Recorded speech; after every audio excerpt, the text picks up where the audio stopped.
It's no surprise to anybody that GTA Online has hundreds of cars to pick from. And after more than a decade of playing this game, I've gone ahead and decided to make a top 15 list of my favorite cars to drive around. So here we go. Alright, starting off with the Cognoscenti. This thing, this thing's like a fucking boat. Like, you can't look at this thing and say it's not cool. Like, just look at the sheer size of it. Now, sure, it's a luxury car, made to get you from point A to point B as comfortably as possible. But don't let it like looks fool you. Like, she'll move all right and look good while doing it, of course. Next up is the Oracle XS. I've always liked this car. Like, I don't know what draws me to it so much. Maybe it's like, the mafia bad guy kind of energy it gives, or like maybe it's just how good the front end looks, like how classy the car is. Like maybe it's a mix of it. I don't know. Like it's just a good looking car. It's like it's always been a fun car to drive too. Like kind of just haul ass with it. Like just pushing to its absolute limit and just trying to keep it straight. It's fun. Like it's a fun car to definitely punch it in. Like just push it to its absolute limits and just try and keep it straight. Like it's good. It's good. One thing I've noticed with it after driving it for so long is that if you smash into like another car, the back end of the car will fly up pretty high, which isn't crazy like normally. But like if you drive newer vehicles in GTA, you'll notice that they don't do that no more.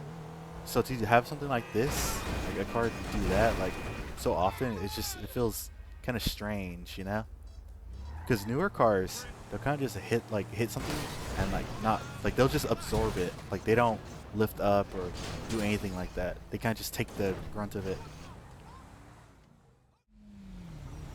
Next up is the Shinobi. This thing, honestly, it's way too much for a bike. Like 2.4 million, like that's just insane.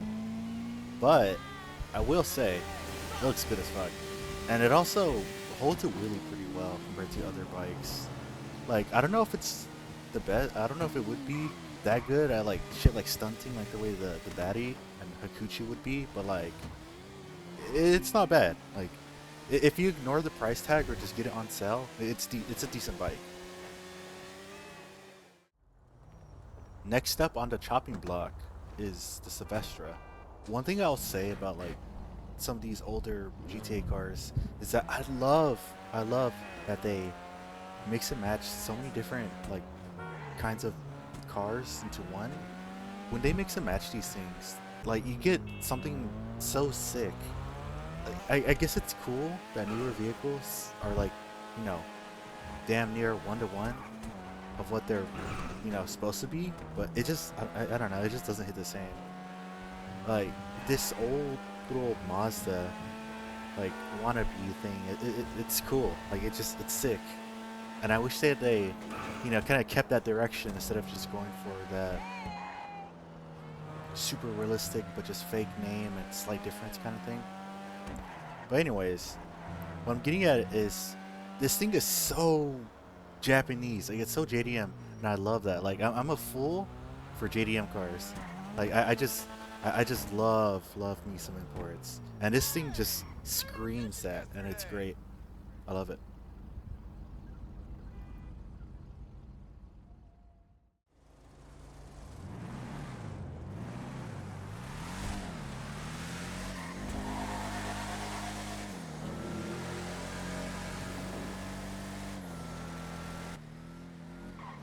The Tulip.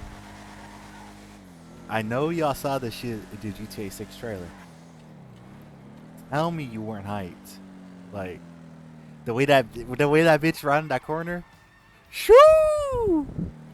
But even before it was in that trailer, like that Ted Godin one, that's sick. Like it's that the car is just straight over. Like this shit's hard, bro. Like this shit's tough. I will say though, it handles like shit. Like the best you could do is just keep it straight. If you've used other muscle cars like the other Tulip or the Vamos or maybe even the Impaler, like they all have that really bad handling. Like they all hit a bump and like the steering kind of just to get shifted completely. So you end up like swerving on the road. It's just bad. Like it's terrible.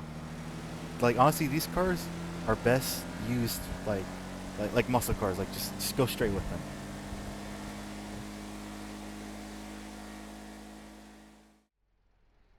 The 10F.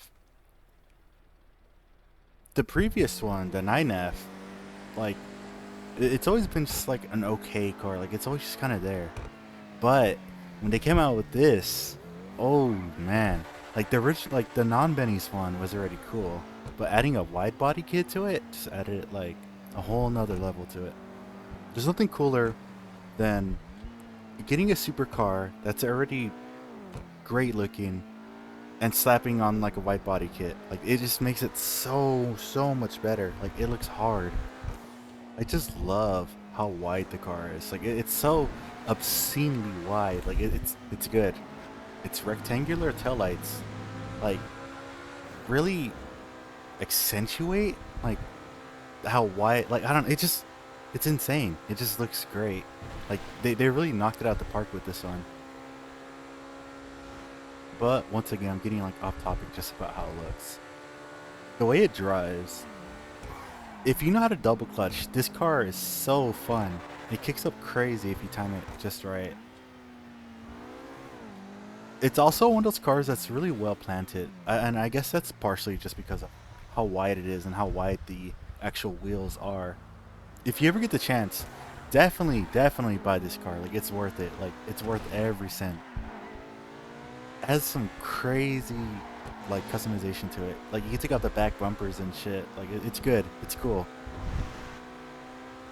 Like I myself never really liked Audis like that, but this car is something. This car is something special.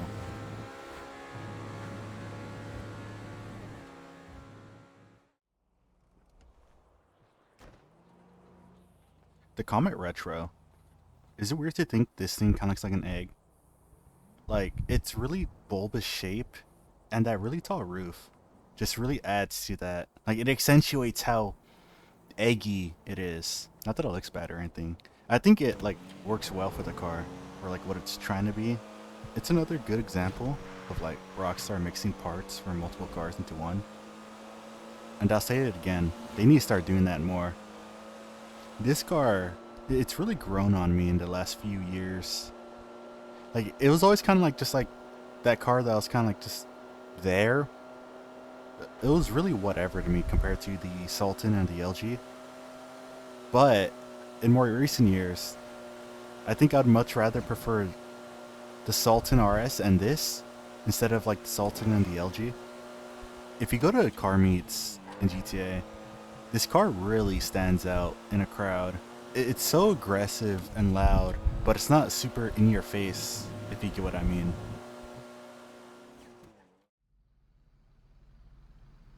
The Greenwood, yet another muscle car that I really like. It's not the fastest or anything, but if we were basing it off of looks, this car would win by miles in comparison to like a lot of the generic supercars you see everywhere online. I just can't get enough of these like old muscle cars with the V8s in them. It borrows quite a bit from the Plymouth Fury and the Dodge Monaco, which are cars that I think look fantastic. If you buy the base version of the car, it comes with the Monty Tech and the extra armor plating, so you can take like more missiles with it and stuff. It also has a police variant that's so fun to drive. Like I don't know what's different about it, but I swear it feels like when it catches air, like it's like a movie or something. I don't know. It's fun. It's like it's hella fun to drive though. I would recommend buying any kind of Greenwood, honestly, whether it be like the base version or the police variant. Like they're just, it's just a fun car overall.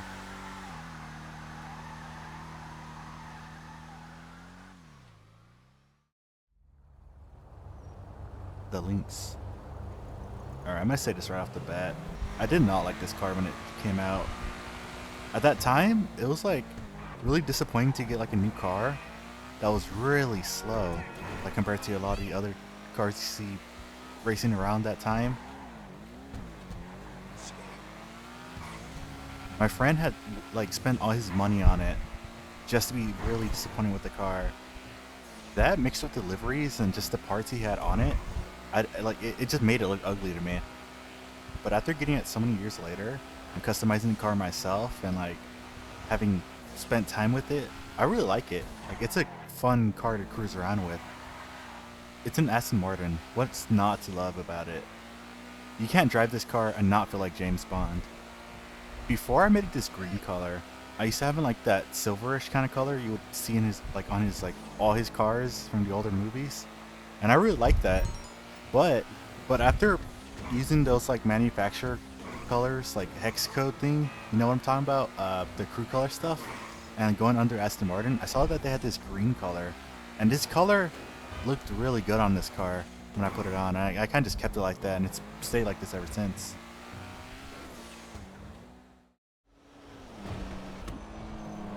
The Conjo. It's just an EK9. Growing up, we always had one in the yard, like no matter when it was. So to have one, like to have gotten one in GTA after so long, that shit was cool. It was the first car I ever learned like how to drive manual in. So I'm always gonna have like a soft spot in my heart for these things, despite people ricing the fuck out of them. But besides that, in GTA here, I've owned so many of them. Back when I played on the Xbox One, I had like 5 of them in one garage at one point. And when I moved to PC, I ended up getting like another 3 or 4 at one point on my old account. The customization for them, I always thought was so cool. Like the way you could have like a um, shit from like hood bras to fucking big ass turbo sticking out, even to like just lifted hoods. Like that shit's cool. Sadly, this version of the Conjo, unlike the SJ, doesn't get the cool like airbags, like the lower suspension thing, which is a shame. But you can double clutch with this version of the Conjo though, which is cool. You won't be beating other compacts like the Club and the Asbo. But I mean, it's a Civic. You can't go wrong with it.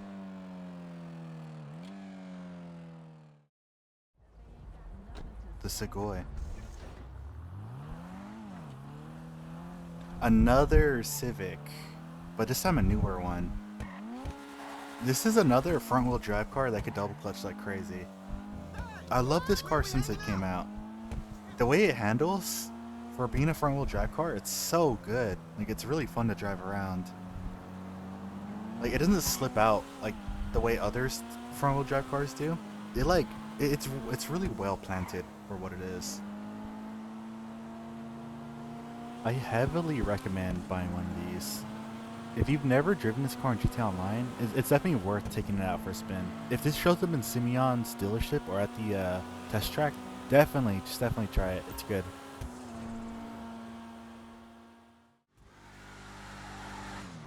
The Tampa GT.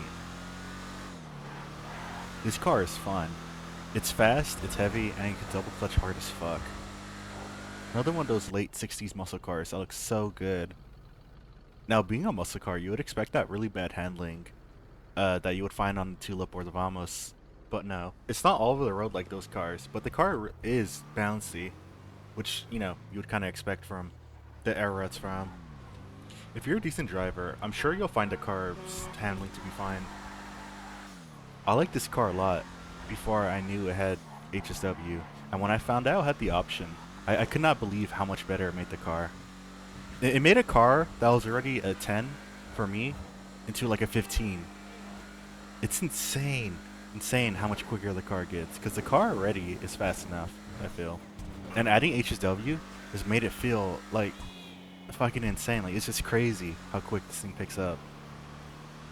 You could pick up the car on Southern San Andreas for 1.3 mil, but the HSW upgrade is another 1.4. So this car is like quite an investment, but it's fun as hell. So I would say it's pretty worth it, if you ask me. Alright, one final note about this car. It has like, sometimes when you're driving really fast and you hit a bump, it does that weird thing, like the Faction, where any kind of curb or weird bump in the road, it'll just make the car flip like crazy. I don't know what caused that, so here's 2 clips of it.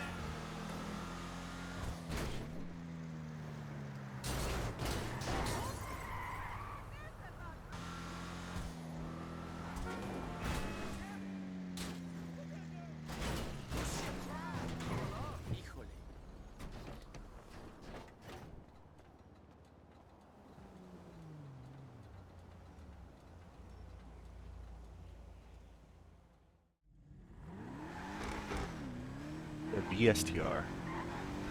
I don't know why I never see anyone use any of these.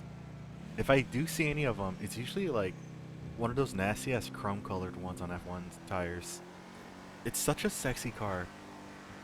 I am glad it is making a comeback in GTA 6 though. This is based off a 2019 Cadillac CTSV. So it is a rear-wheel drive car, which means it could double clutch. And it does so pretty well. It's 1.2 million and can be found on Legendary Motorsports. This is yet another car I would definitely recommend to pick up and give a try, because this car is a definition of a sleeper hit. The way I feel towards the VSTR is a lot like how I feel about the Oracle, except this is way funner to whip. It's a more serious car, definitely a car that intimidates and means business. Like it's a Cadillac. It's a modern day muscle car that not only looks good but sounds good as fuck.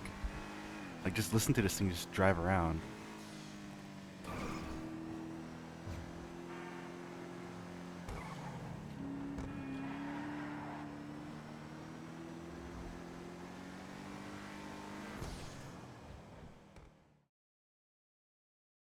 All right, the final two. This is a car I've been in love with since it came out. The Impaler. The final 60s muscle car on this list. The Impaler isn't a race car or a speedster. It's a cruiser. It has that really bad handling that the other muscle cars have, but don't let that get in the way of how beautiful this car is. The chrome trimmings, the hideaway headlights, the sexy body lines. This car is so fine. Having a price tag of only 300k, that is such a steal for this car. You could also go the Arena War route with it and have nitrous and a jump boost, which is cool. But personally, I think the more grounded version of the car is where it's at. Since it came out, this is a car I would always buy multiple of and would always grab first, like when starting a new account. I absolutely love everything about this car. The Impeller just speaks to me the way no other car does.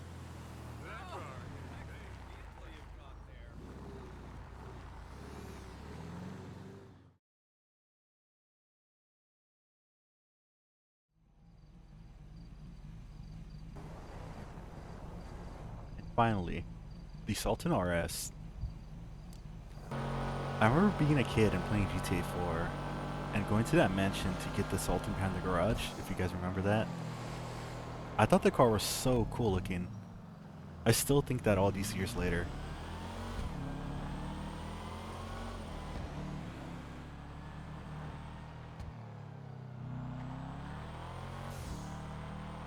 Based off of the Lexus IS200, a classic rear-wheel drive sports sedan. The model in-game came from GTA 4 originally, which means it borrows parts from other cars such as the second-gen Subaru Imprezas and the Mitsubishi Lancer Evolution 5 and is all-wheel drive in-game.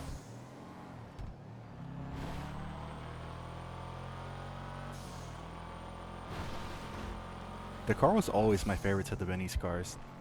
Nowadays, the car isn't that fast in the Supers class, but I think based on looks, it beats most of them. The IS200 is another car I've been around quite a bit in real life as well. My dad had one for a while, and I thought it was like the coolest car he ever owned, besides like, the Integra he had for years. I remember being so mad that I never got the chance to drive it when he sold it. Like, I don't remember why he sold it either, but anyways. Personally, I think he should have kept it.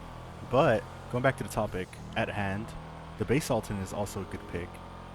Like for being 35k or something, or free off the road if you just see one driving. Assuming you hadn't gotten one or driven one after all these years of it being in game. It's like one of the more common cars too. Like you always see one parked down the street or crashed into a wall somewhere. Like people always leave that shit open, like middle of the road anywhere.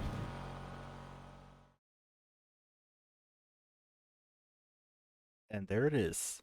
Uh, this video was originally gonna be a top 10, but I decided to do a 15 just because like there's so many cars, and I feel like it's really hard to narrow down just 10 and not think about other vehicles. So I just did 15.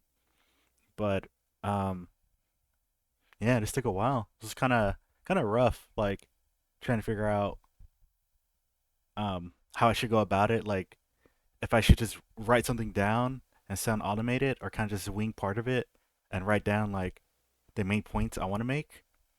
I don't know. I definitely want to try to get better at this kind of thing though, because I feel like it's fun. It's nice to like see the work I'm putting into something. I don't know if that makes like I'm stumbling over my words like crazy. But anyways, I'm out. Yeah, yeah, Yo, that shit like a little mini cart, like a little go kart. yeah. Look That at shit it. was you whipping that bitch. All right, y'all ready? Yeah, yeah. All right, bet.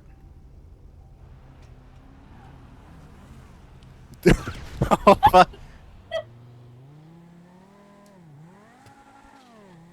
Oh, he's gonna eat. Oh, he's coming. Oh fuck. Yeah, fuck that shit. All right, how do I get my turbo? uh, you could get a. How much you got? How much money I you got? have. I